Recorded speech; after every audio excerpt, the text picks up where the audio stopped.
Երկարատև խաղաղություն չի լինելու։ Բարև ձեզ սիրելի բարեկամներ, ես Ալեքսանդր Մակասյանն եմ ու այսօր ցանկանում եմ զրուցել, կիսվել ձեր հետ խաղաղության առաջարկվող պայմանագրով եւ համաձայնությամբ։ Հարգելի ընկերներ, այս խաղաղության պայմանագիրը, համաձայնագիրը սա հերթական ֆարսն է իշխանությունների կողմից։ Նախընտրական տարի է, բոլորս հասկանում ենք, իշխանությունները որոշակի փաստաթղթով եւ որոշակի արգումենտներով պետք է ներկայանան ընտրություններին եւ այդ արգումենտները ցավոք սրտի գնալով պակասում են։ Այդ արգումենտներից մեկի մասին երեք խոսեցինք, Թալանի վերադարձի, որը եւս շատ թույլ արգումենտ է, իսկ խաղաղության այս համաձայնագիրը ուղղված է միայն մեկ բանի, որ ընտրություններից առաջ ասեն, այ տեսեք, մենք խաղաղություն բերեցինք, ընտրեք մեզ, կամ խաղաղությունը շատ մոտ է, ընտրեք, միայն մեզնից է կախված խաղաղությունը, ընտրեք, որ խաղաղություն լինի։ Սա շատ խայտառակ փաստաթուղթ է, հարգելի ընկերներ։ Առաջի խայտառակությունը այն է, որ սա առանց միջնորդների փաստաթուղթ է, որը հետագայում շատ ծանր է անդրադառնալու մեր երկրի վրա, սա խայտառակ միակողմանի զիջումների փաստաթուղթ է, որը եւս հետագայում ցանկացած միակողմանի զիջում ինչ որ կետ գալու է, երբ որ մարդկանց համբերության բաժակը լցվելու է, եւ սա բերելու է ել ավելի աղետալի հետևանքների։ Ես միանշանակ վստահ եմ, լինելու են ել ավելի աղետալի հետևանքներ։ Ես ծնվել եմ եւ մեծացել եմ Վանաձորում, Ցալկուտ թաղամասում, եւ Ցալկուտ թաղամասը հայտնի է իր կոլորիտով, իր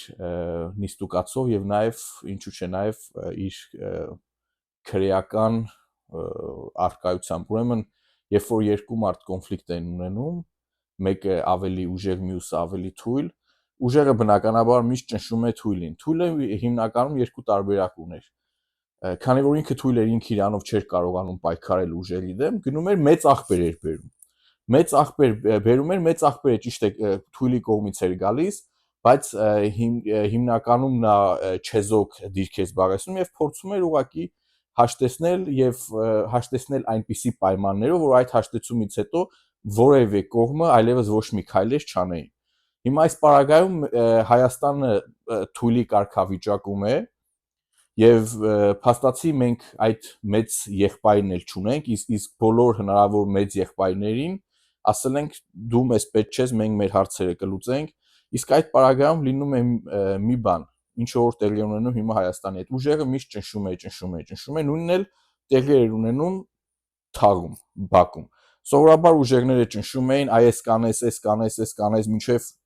կանես, մինչև շատ անբարոյական մեթոդներ կարող էին կիրառեին, կբերես, չգիտեմ, այսքան գումար կտաս, այս կբերես, ժամացույց կբերես, ոսկի կբերես։ Հիմա ես այդ կիսվում եմ, որ այս ամեն ինչ ավելի հասկանալի լինի։ Մինչև որ այս թույլի համբերության բաժակը լցվում էր, կարողա, չգիտեմ, մինչև այն աստիճան, որ հնարավորություն չունենար գնալ տար սպաներ։ Հիմա այս խաղաղության համաձայնագիրը այսպես կնքվելու պարագայում Հայաստանը պետք է հայտնվի այդ նույն թույլի իրավիճակում։ Մեզ էլի շարունակելու են ինչ-որ բզբզալ, այս կանես, չէ, ես մեր ուզածով չես անում, այս սենց պետքա լինի, մինչև մի օր համբերության բաժակներս լցվելու է, համոզված եմ, այդ օրը գալու է։ Հարգելի հայրենակիցներ, իրոք պատերազմը շատ ահավոր, շատ դաժան բան է, ոչ ոք չի ուզում պատերազմ, բայց եթե իշխանությունների թեզն այն է, որ այս համաձայնությունը չկնքվի, պատերազմ է լինելու, ես վստահեցնում եմ ձեզ, եթե համաձայնագիրը այս պայմաններով կնքվեց, 5 տարի, 10 տարի, չգիտեմ, 2 տարի, 3 տարի հետո շատ ավելի դաժան բաներ են տեղի ունենալու։ Խնդրում եմ ձեզ,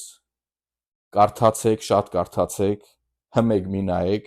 կատարեք ձեր վերլուծությունները եւ միգուցե իրար հասկանանք եւ հասկանանք, թե ինչ նկատի ունեմ ես։ Ձեզ լավ օր եմ ցանկանում, լավ եղեք։